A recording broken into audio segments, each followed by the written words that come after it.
É óbvio que essa situação dessa moça que aconteceu, ela nos chama atenção. Eu até queria falar alguma coisa aqui da forma que eu penso em relação a essas pessoas famosas que morrem e as pessoas ficam aí julgando. Eu acho uma coisa tão feia isso, as pessoas ficarem julgando as pessoas que morreram. A pessoa não sabe, você não sabe que contato que essa pessoa teve com Deus, o que ela pensou naquele dia, decidiu naquele dia, né? Essa cantora veio a óbito com 26 anos de idade. E eu, curioso, fui querer saber um pouco mais da vida dela. Eu não sou adepto de músicas assim, né, essas músicas sertanejas novas, mas sempre ouvia falar, né, da cantora para lá para cá. Mas de ontem para cá eu comecei a dar uma lida a respeito da vida dela e comecei a saber. Eu vi ela contando uma história da vida dela, onde que assim, o avô dela comprou o primeiro violão dela e levava ela para a igreja, para ela cantar na igreja. E a mãe dela era dona de um bar. Só que a mãe dela pegava ela também para tocar no bar, para as pessoas poderem comprar bebida e ela vender ali. E ela teve esse misto na vida dela, né? De ser uma adoradora, mas também ser uma cantora secular. Eu vi ela cantando uma música, e até porque para a pastora ouvir, ela cantando a música do Fernandinho, aquela Faz Chover, né? Assim como a corça anseia por águas. E aí no finalzinho da música ela começa a ministrar como um ministro, ministra aqui em cima. Eu achei extraordinário aquilo, sabe, assim. Mas eu vi uma coisa hoje que me chateou muito, no meio de pastores, né, daqui da nossa capital, discussões sobre quem vai para o céu, quem não vai para o céu. E eu acho isso muito chato. Coloca a foto dela aí, Bruno. Tá aí já? Tá aí, ó. Moça jovem, né, bonita, talentosa, cheia de vida, né, cheia de sonhos. Morreu, né? Deixou uma fortuna aí para a mãe, para o filho de 2 aninhos, né? Tão bonita ela cantando lá louvores para o filho dela. E eu vi esses pastores discutindo e se posicionando, e porque era levita e quando morre assim vai para o inferno. A Bíblia que eu conheço, irmãos, ela diz que a única pessoa que pode julgar se você vai ou não para o inferno é Jesus. Não é verdade? Eu faço aqui, meu pensamento é que essa moça foi para o céu. Eu quero que ela tenha ido para o céu. Eu quero que ela tenha se arrependido de alguma maneira, de ter se afastado, porque parece que a gente via no olho dela, né? Mesmo que ela estava bebendo, mesmo que ela estava cantando no mundão e ali ganhando dinheiro desse jeito, mas você via que lá no olho dela, na alma dela, estava faltando alguma coisa. É isso que falta para aqueles que se afastam, né? Mas se a chegar a Deus, pode ser nos últimos instantes. Nós não podemos julgar ninguém. O que eu quero fazer uma relação, pode colocar a capa, Bruno. Nós vamos orar no final. Eu quero fazer uma oração aqui. Entrou para mim um pedido de oração pela Nara. Depois nós vamos orar no final do culto. Nós também estaremos orando pela Esther, a netinha da Nelly, né? Que teve interno, mas já voltou para casa, né? Glória a Deus por isso. Mas nós também estaremos orando por ela e pela família da cantora, da Marília Mendonça, né? Porque imagina como isso deve ser difícil, né? Deixou um filhinho de 2 aninhos, deixou a mãe que era apaixonada por ela. Deixou muitos admiradores aí pelo mundo, né? Parece que ela tinha um coração assim muito, muito bom mesmo, né? Mas enfim, foi muito rápido, né? Pessoa cheia de vida, cheia de projetos, cheia de sonhos, mas que viveu muito pouco aqui na Terra. Eu fiz um cálculo assim, mais ou menos, né? Da onde ela começou, com 12, mas ela com 15, dos 15 aos 26 anos, ela construiu toda a trajetória dela como, como é que fala? Compositora, né, de música, instrumentista, não sei o que ela fala tudo na biografia dela, e também a carreira dela como cantora, que explodiu aí no Brasil inteiro, a ponto de ela ser considerada uma das grandes cantoras do Brasil hoje, né? Então, muito rápido, 11 anos. E é nisso que eu já vinha pensando, e aí culminou tudo isso. Você já parou para você pensar na brevidade da sua vida? De verdade, sentar e fazer uma reflexão sobre a brevidade da vida. Eu digo brevidade porque a vida é breve. Eu digo brevidade porque realmente a nossa vida passa assim, é como um sopro mesmo, irmãos. Como essa música do PG fala. Eu sou como um vento passageiro que aparece e vai embora. É assim que é a nossa vida.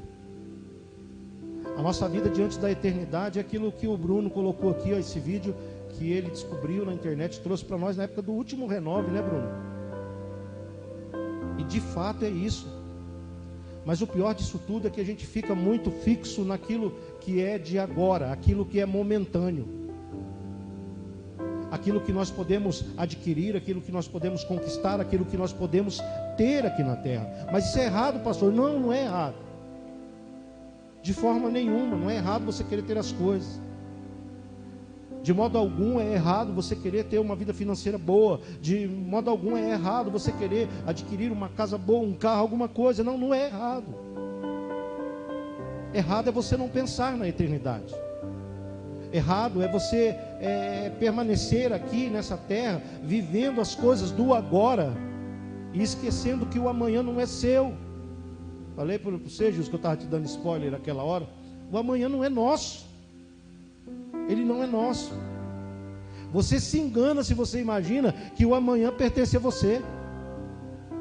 Nem o hoje nos pertence, porque quem construiu ele foi Deus. E de fato a gente não pensa. Quantos aqui viram um vídeo dessa moça, dessa jovem, antes dela entrar no avião, brincando, sorrindo, conversando? Depois aparece um vídeo dela comendo dentro do avião. Depois aparece um vídeo dela onde ela está lá mordendo uma maçã, pensando, sei lá, às vezes está falando com Deus, né? E o povo fica aí julgando. Eu disse para o Gilson, quando nós conversávamos, eu falei, esses caras ficam julgando as pessoas. Eu, longe de mim julgar, mas às vezes quem fica julgando é que vai para aquele lugar que diz que o outro foi. Não é verdade? Nós não fomos eleitos juiz de nada nessa terra. Então você já parou para pensar como a sua vida é breve? Porque eu tenho pensado nisso, de como a nossa vida ela é breve. Ela não só é breve, mas ela é imprevisível também. A nossa vida é imprevisível. Nós não sabemos o que vai acontecer daqui a pouco. Nós não sabemos o que vai acontecer conosco amanhã. O salmista, ele fala assim, o choro dura uma noite, mas a alegria vem no amanhecer. O que ele quer dizer com isso? É claro que ele está falando que ele está sofrendo, Deus está consolando, e Deus é tão fiel que no outro dia ele vai sorrir. Mas se a gente for também dar uma linha de interpretação para isso, ele quer dizer que as coisas mudam de um dia para o outro. Hoje você chora, mas amanhã você sorri.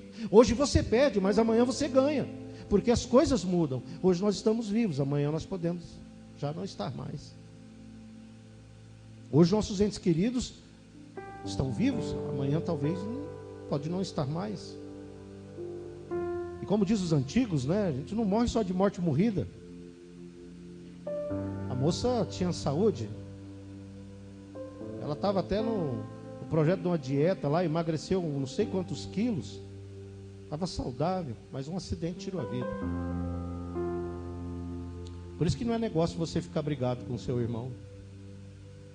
Por isso eu fiz uma carta de retratação lá e resolvi algumas coisas, porque eu não quero estar preso com ninguém. Sabe quando uma pessoa sai da igreja? Talvez você não saiba disso. Tomara que você não passe por isso. Mas assim, quando a pessoa sai da igreja, por mais que ela tenha causado alguma situação constrangedora na igreja, tenha sido errado, saiu na rebeldia, você sabe que eu, como pastor, trouxe para a minha vida isso, a questão de abençoar a vida da pessoa. Uma vez me perguntaram, mas por que você abençoa a vida da pessoa que está saindo em rebeldia? Porque eu não quero ter parte com a rebeldia dela. Da minha parte eu libero. Aí com Deus, a pessoa que resolve. A pessoa não fica presa espiritualmente nessa igreja quando ela sai. Ela fica com pendência no reino. Mas nessa igreja não. Porque eu não quero ter problema com meu irmão. Eu não quero ter problema com a minha irmã.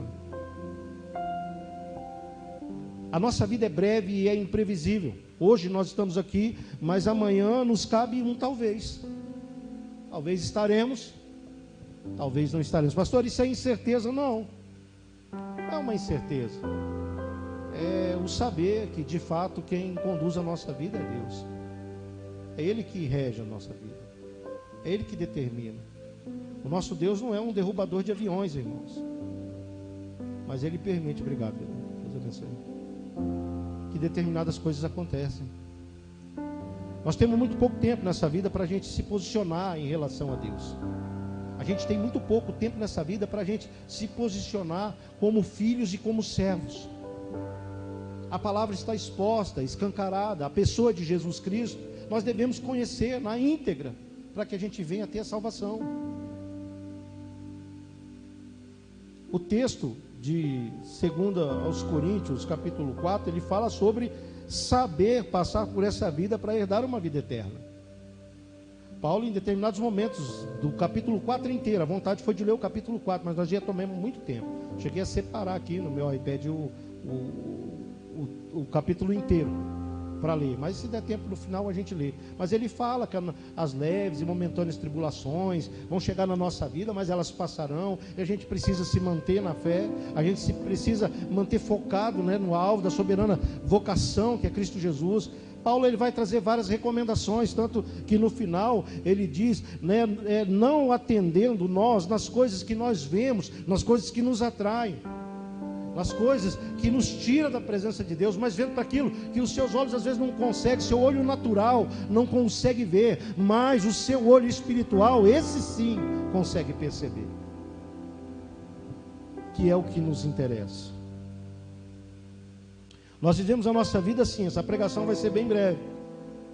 Nós vivemos nossa vida aqui como se tudo que nos rodeia, ou nos rodeiam, fossem primordiais para a nossa vida. Tudo aquilo que nos cerca é primordial. As coisas, os bens, algumas pessoas, tudo isso são primordiais para nós, quando na verdade o que é primordial para nós é Deus em primeiro lugar. E a gente começa a perceber essas coisas que nos tiram da presença de Deus. Então, nós começamos a criar dentro de nós um sentimento de que de fato a eternidade não existe. Não existe. É como se ela não existisse. É como se ela não fosse uma verdade única dentro de nós. Porque veja bem, se você tiver a eternidade como uma verdade única dentro de você, e você sabe que você vai viver mais alguns anos nessa terra, talvez dias, meses, anos, talvez você vai chegar nos 80, 90, meu sogro tem 98 anos, que é o avô da pastora que criou ela. A avó Cosma tem 95, né? 95 anos. Talvez você viva tudo isso, talvez não. Eu sou modesto, eu acho que eu não chego nisso não. Eu acho que eu não chego nem perto, para falar a verdade. Eu acho que eu estou dentro da média, sabe? De até 70 anos, 75 anos. Estou profetizando na minha vida também não, porque se Deus quiser eu vivo até 200 anos, ou mais. Mas estou falando para vocês de algo que é uma realidade. Isso é uma realidade, por isso que eu digo, é mais do que um sermão, é uma reflexão. Para a gente começar a tomar posicionamento em relação a essas coisas na nossa vida. E entender que as coisas que acontecem não acontecem só com os outros não. Acontece com a gente também. Eu já não gostava de andar de avião, agora vai ficar mais difícil ainda. A pastora fala, você tem medo? Eu falo, não, eu não tenho medo. Mas você entra dentro daquele trem, você fala, misericórdia, se esse bagulho cair lá de cima, não sobra nada. É uma cápsula, você fica fechado dentro daquele tubo. É bom que é rapidão, né? Rapidão. Eu quando eu já entro dentro, já ligo a televisãozinha ali, já boto o fone, não quero nem saber. Nem ficar olhando mais para a janela, eu gosto muito.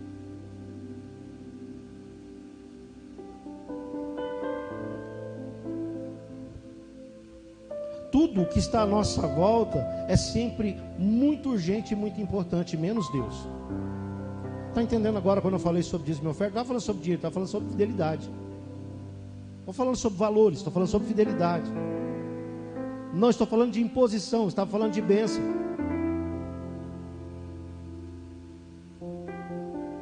A gente considera tudo urgente, tudo importante, mas nas coisas seculares que nós vivemos. Mas não naquilo que Deus preparou para nós, as coisas que vêm do alto. As coisas que vemos e que fazem parte desse mundo, elas consomem o nosso tempo. E tira de nós a disposição, tira de nós o humor, nos afasta da presença de Deus. E nós não sabemos o que vai ser da gente amanhã. Eu não sei do que vai ser da minha vida amanhã. E eu acredito que nenhuma vidente vai poder me dizer isso. Nenhum vidente, nenhum pai de encosto, alguma pessoa não vai poder me dizer isso, a não ser o próprio Deus. Eu acredito que Ele não vai me falar. Daqui tantos dias você vai morrer. Algumas semanas atrás nós vimos aí um pastor que sabia que ele ia morrer, não sei quanto, foi lá no cartório e fez um documento. Quem viu isso? E disse que ele morreria e ressuscitaria no terceiro dia. Eu falei, foi quarta, não foi? Sobre isso aqui? Ele ressuscitaria no terceiro dia. E ele colocou esse negócio da justiça. Aí, o homem morreu de Covid, depois de alguns anos que ele fez esse documento. Só que toda a igreja dele ficou na expectativa de que ele ia ressuscitar. E a esposa dele também. E aí colocaram o corpo dele numa sala refrigerada. O pessoal queria sepultar ele por causa do protocolo da Covid. E deu aquela confusão e eles não deixaram. A mulher entrou na justiça, ganhou. Aí foi 3 dias, quando chegou no 4º dia o homem não ressuscitou. Aí deu o 5º dia, o homem não ressuscitou. E aí tiveram que enterrar o homem. Mas a esposa estava convicta. Os fiéis da igreja que acompanhavam aquele pastor estavam convictos de que ele ressurgiria e o milagre aconteceria. Mas não aconteceu. E sabe por que não aconteceu? Porque Deus não falou que ia acontecer. Quem falou foi o homem.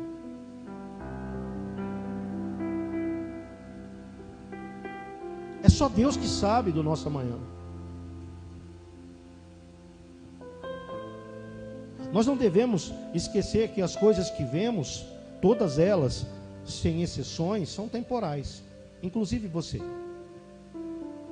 São passageiros. São do agora, porque o amanhã não pertence a nós. Eu tenho o meu carro, depois vai passar. A Bíblia fala que a riqueza, o ouro, as coisas que a gente adquire, o ferrugem e a traça vai comer tudo, porque isso não entra no céu. O saldo da tua conta bancária não entra no céu. Você não vai para o céu no seu carro. Você não vai com os seus cartões de crédito. Você não vai com a sua boa aparência, não, porque você vai receber um novo corpo. Nem essa carcaça aqui vai para o céu, irmãos. Você já viu algum filme de arrebatamento? Quem já viu, levanta a mão. Até a cueca do pastor fica, quando o pastor vai, que na maioria das vezes o pastor fica. É verdade, você sabe que foi uma das primeiras crises que eu tive, pastor Walter. Quando eu assisti o filme Deixados para Trás, no início da minha conversão, eu falei, oxe, os fiel estão tudo dentro da igreja. Aliás, os fiel foi tudo arrebatado.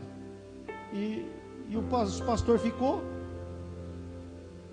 E eu entendo assim, que o arrebatamento vai ser, quem tiver que ir, vai, quem não foi, se lascou. Por que os pastores ficam? Eu não quero ficar não, eu quero ir. Eu quero uma das moradas do Pai para a minha vida.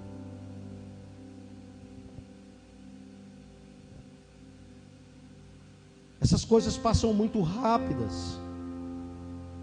Tudo passa rápido, os relacionamentos passam rápido. O nosso convívio, Quantos de vocês já não tiveram inúmeros amigos aí que vocês juraram amizade eterna? Olha, nunca na vida nós vamos apartar de ser amigo, de ser amiga, nós vamos ser para a eternidade. Já tem 10 anos que você nem conversa com essa pessoa, porque você já esqueceu dela. Tudo passa.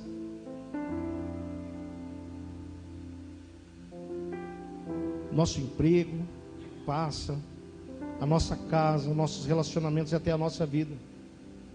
Nessa forma em que a conhecemos, é tudo temporal. Tudo passa e tudo passa muito rápido, inclusive a nossa vida. Tudo isso acaba, tudo isso vai ter fim. Quando isso vai acontecer, pastor, na minha vida? Eu não sei. Nós não sabemos, pode ser hoje, pode ser amanhã, pode ser daqui a 1 ano, pode ser daqui 10, 20 ou 30 anos. Nós não sabemos quando vai acontecer. De repente a gente vive até o arrebatamento, De repente a gente vai estar firmão aqui quando os anjos do Senhor tocar aquelas trombetas, aquele monte de chofar tocando nos céus, e aí nós ficando só as roupinhas no chão e nós subindo para o Senhor, recebendo um novo corpo, novas vestes brancas, incorruptíveis, que a única mancha que vai encontrar nela é o sangue do Cordeiro. Nós não sabemos quando vai acontecer, mas não podemos deixar que as coisas temporais desse mundo nos seguem, que retire de nós a visão espiritual que nós devemos ter acerca de Deus, de Jesus, do Espírito Santo e do Reino. Eu tive um sonho essa semana, eu ainda não discerni todo o sonho não, mas irmãos, Pensa num sonho. Eu estou tentando, eu contei para a pastora, é muita coisa.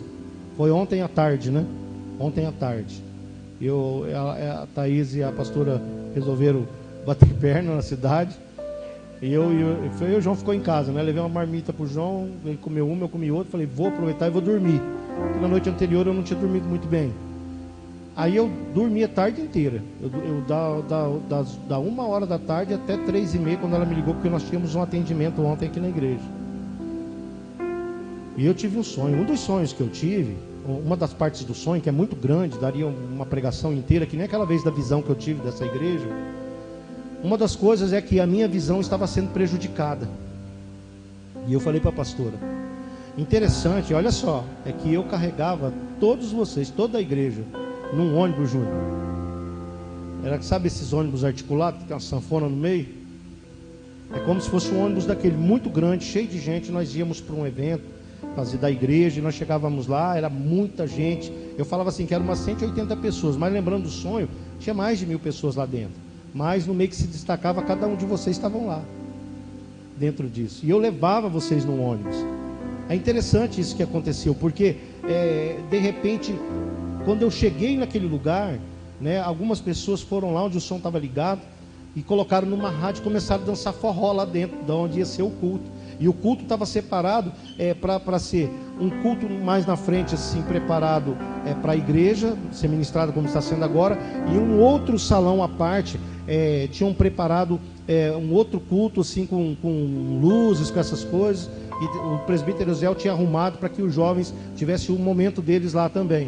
Ia ser um culto para os jovens estarem na presença de Deus, adorando, num lugar mais incrementado assim, e nós num outro lugar. Só que naquele lugar que a igreja estava, uma pessoa ia lá e botava esse forró e esse povo começava a dançar. Eu conheço esse povo, sabe? É um povo que foi de uma igreja, não congregou aqui, né? Só o varão dessa casa congregou, alguns dias depois saiu. E aí esse povo ia lá e começava a dançar, e eu vi aquilo, e começou a me dar um embaçamento na minha vista. E eu comecei a ficar mal, e eu falava para a pastora que eu estava ruim, eu tô ruim da vista, tem hora que eu enxergo, tem hora que eu não enxergo. E ela, como sempre, ela fala que eu sou hipocondríaco, sabe, que eu quero ficar tomando remédio. E ela falou, não é nada não, pode ir. Ela falou assim para mim, não é nada não, pode ir. E aí eu fiquei olhando aquilo e eu olhava, ninguém tomava um posicionamento daquele povo dançando forró, se esfregando lá dentro do ambiente, que nós íamos ministrar um culto a Deus. Aí eu chegava lá e puxava esse rádio da tomada e o povo começava a me xingar lá no meio. E eu pegava o microfone e falava, aqueles que querem adorar o Senhor Jesus, coloque de pé e aplauda bem forte o Rei dos Reis, Senhor dos Senhores, igual faz aqui. Estrela da manhã, príncipe da paz, leão da tribo de Judá. E aí aquela grande maioria levantava, aplaudia Jesus, e nós começávamos a adorar, e aquele povo saía. Mas de tempo em tempo a minha visão sumia. Tem um outro detalhe, quando eu via voltando, trazendo a igreja no ônibus, eu dei fé que eu estava dirigindo um ônibus muito grande. E eu falava, mas eu nunca dirigi um trem desse. Como eu vou fazer na hora que eu tiver que virar? Vocês já viram o tamanho daquele trem? Aquilo é maior do que um bitrem, não é? Ele é comprido, são 2 ônibus grudados em um. E aí todos vocês dentro do ônibus, toda a igreja, aquele monte de gente, e eu tinha colocado num piloto automático que nem existe.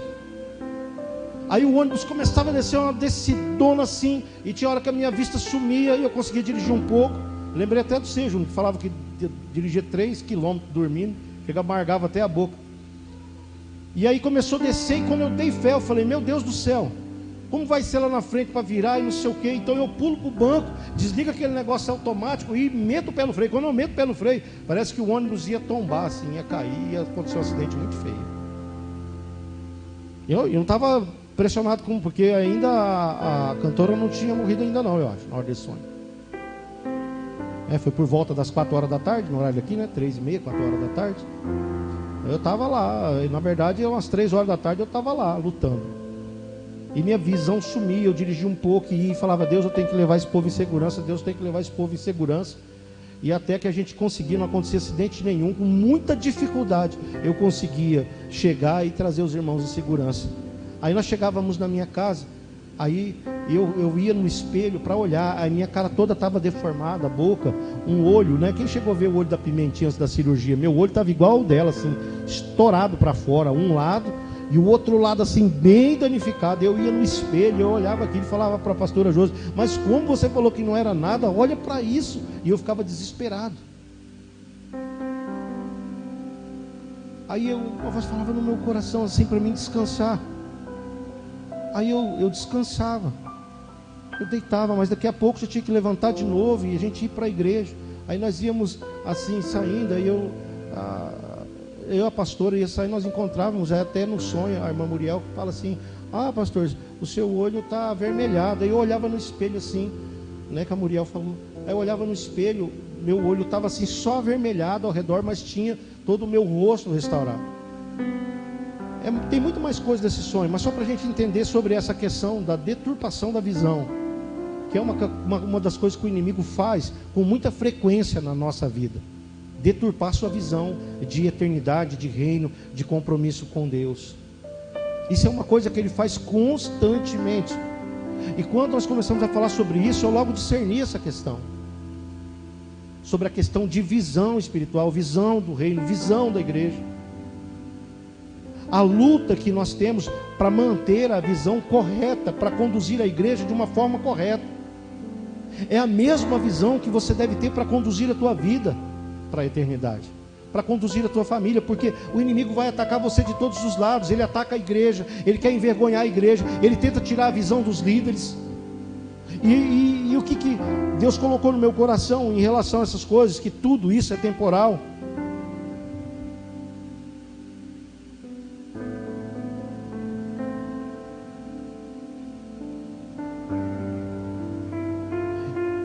Todas essas coisas, todas as coisas do mundo nos cega para que a gente pegue o caminho contrário daquilo que Deus preparou para nós. Sabe que agora aqui lembrando do sonho, porque veja bem, eu tive um dos primeiros dons espirituais que eu tive foi ter o dom do discernimento, de sonho mesmo. Tanto que, meu Deus, depois eu me arrependi de ter falado uma época, porque apareciam uns irmãos da igreja com cada sonho, né? Eu lembro uma vez de uma pregação do pastor Marcos Feliciano, antiga, que o povo ia perguntar para ele, né, sobre significado de sonho. Na verdade era para os crentes jogar no bicho.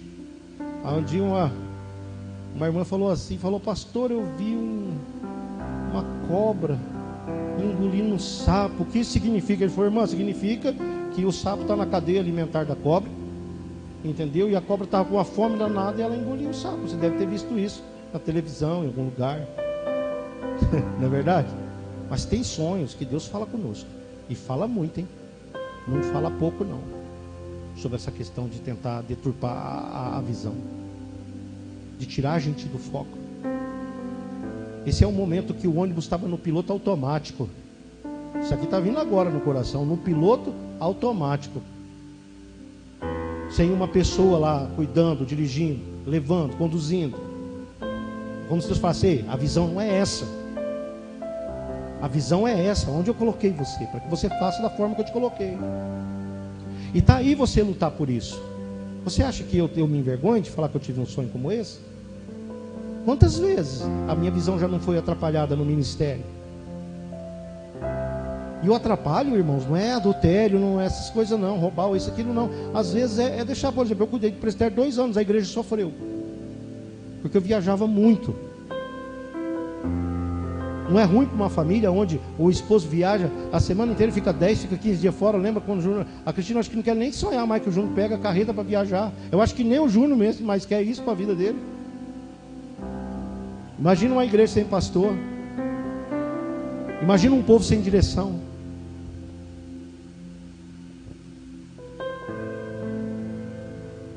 O inimigo tenta nos cegar, para nos retirar, para retirar de nós essa visão espiritual. E o que ele faz? Coloca coisas que agradam ao nosso coração. Faz com que a gente tenha muito mais interesse nas coisas do que em Deus. Nas coisas que Deus criou do que no próprio Deus que criou as coisas.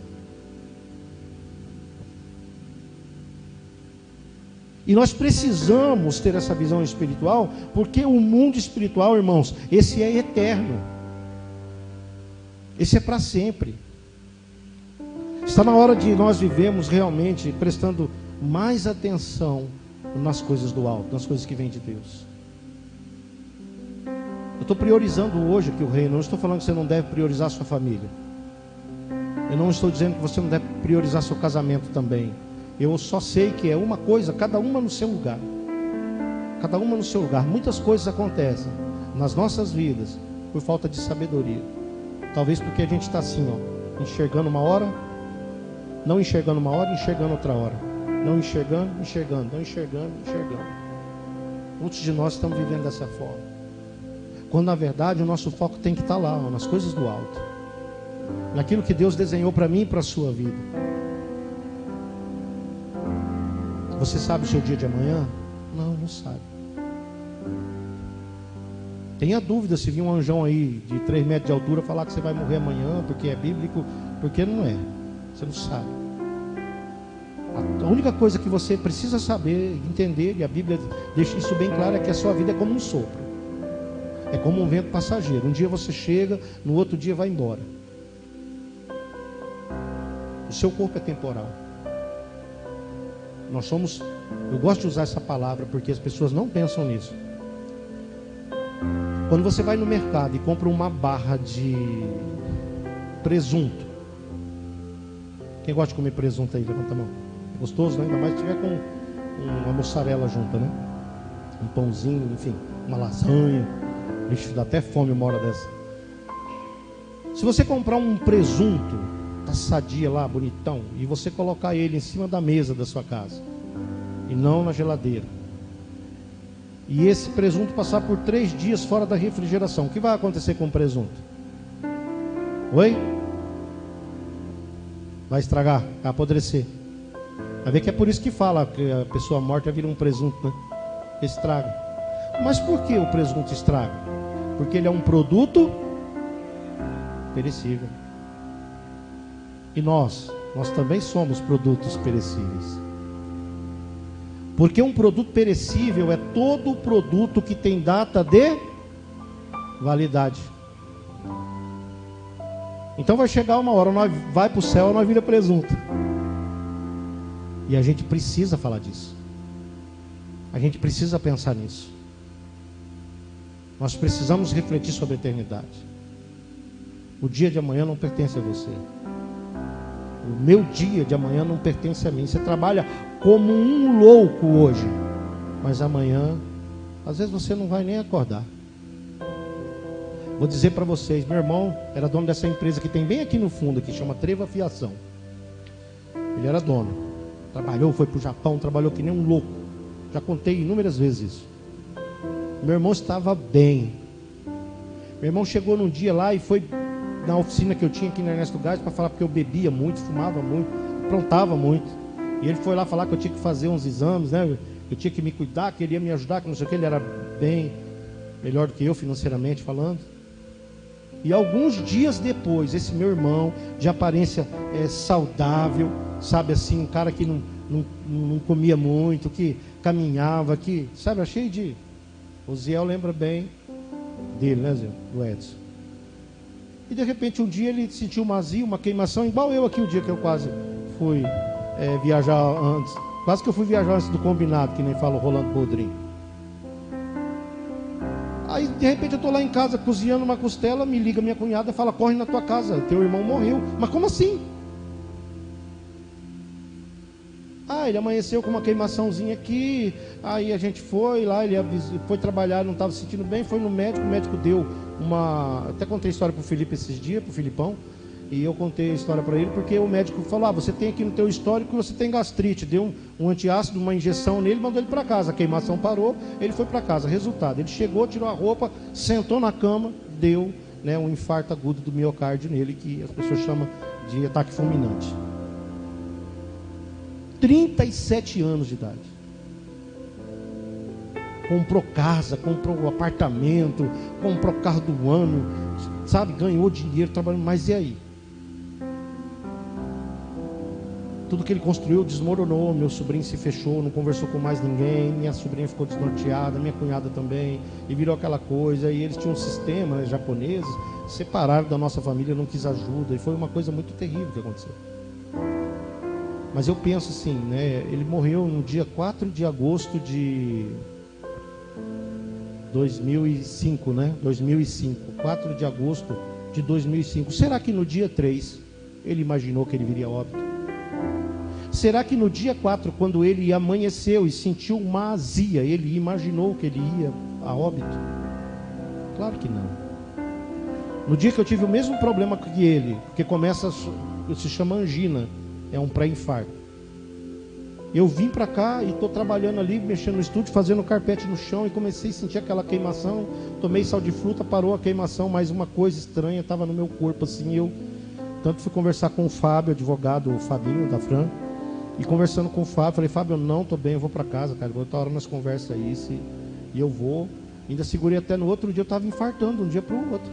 Quando eu chego lá na Cassemes, tem que ir para o CTI, porque a veia que vem aqui por detrás aqui, do flex, sei lá como é que chama esse negócio aqui, ela estava 92% entupida, 92%, uma das principais veias do coração.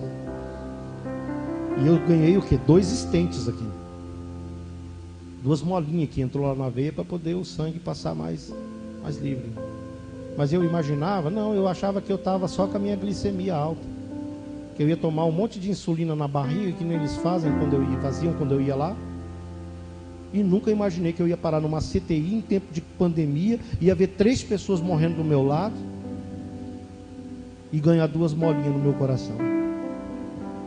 Então, essa palavra ela vem realmente para trazer para você uma reflexão da tua brevidade de vida. Você não pode permitir que as coisas daqui aprisionem vocês. Vocês têm que permanecerem firmes no Senhor. Não deixe que as coisas que você vê tome tamanho, lugar e importância de Deus na tua vida, porque você precisa focar naquelas coisas que são eternas, não naquilo que te faz esquecer das coisas eternas. Nós devemos cuidar da nossa alma, nós devemos ter comunhão com Deus. A palavra de Deus diz assim que nós devemos buscar a Deus, enquanto se pode achar Ele. E nós devemos invocar o seu nome, nós devemos declarar o seu nome enquanto Ele está próximo, enquanto Ele está perto de nós, porque vai chegar um momento em que nós não vamos conseguir fazer isso mais. Invoque o nome do Senhor enquanto Ele está perto. Seja amigo, amiga de Deus. Ele sempre está próximo daqueles que o buscam.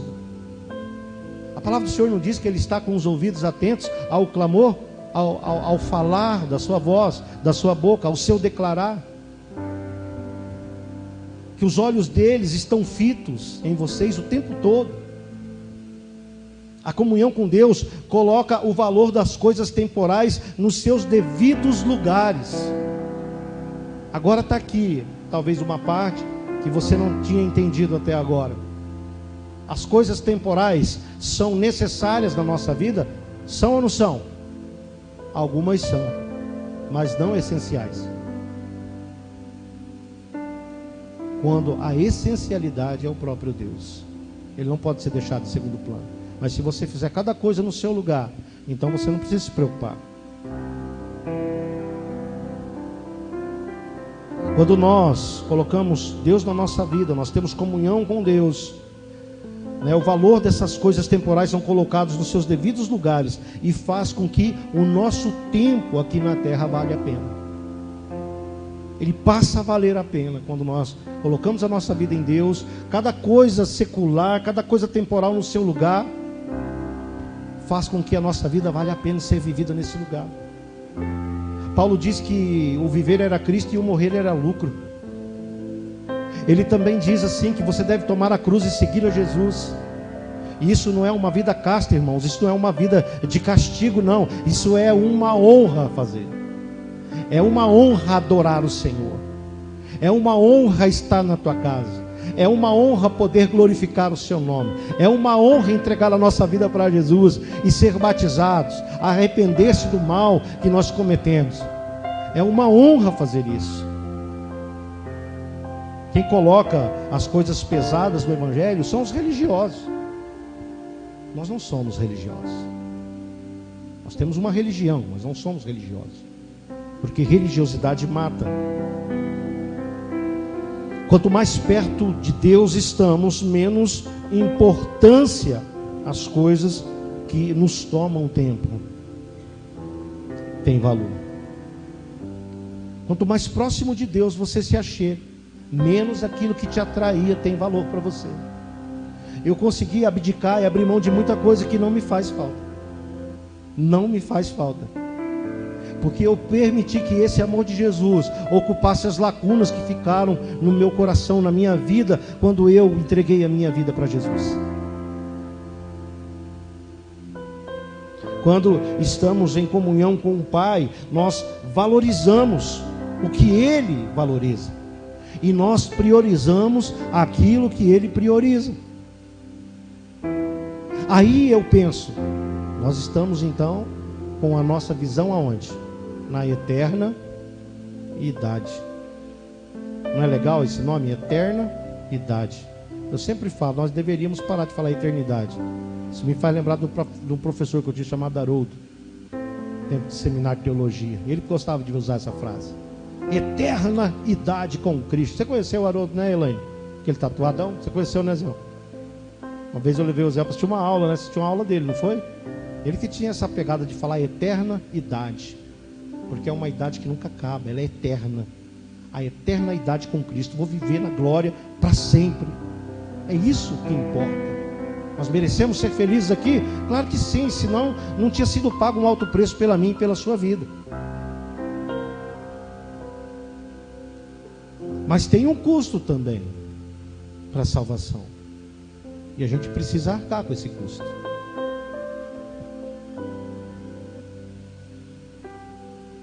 Nós devemos priorizar aquilo que Deus prioriza, e principalmente o tempo e a eternidade. Que nós, irmãos, possamos prestar mais atenção nas coisas que são eternas. Nós precisamos nos desapegar de tudo aquilo que nos afasta de Deus e nos apegar ao Senhor. Estarmos mais na sua presença, orando mais, buscando mais.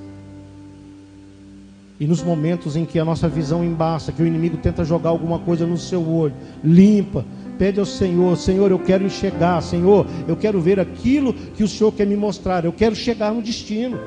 E, irmãos, no sonho que eu tive, foi um sonho mesmo, foi visão, um sonho, nós chegávamos no destino.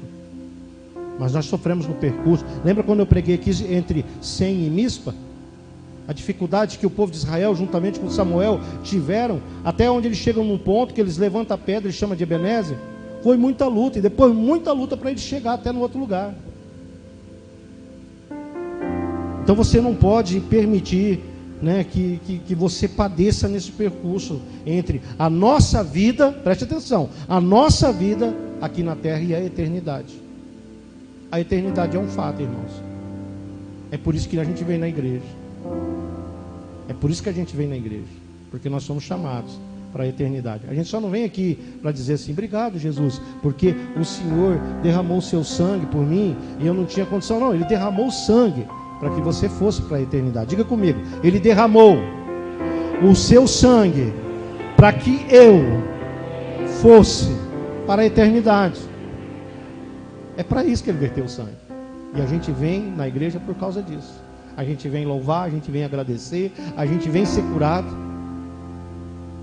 Mas a gente vem também ser alimentado para poder chegar até lá. Porque nesse percurso a gente morre de fome espiritual se a gente não prestar atenção.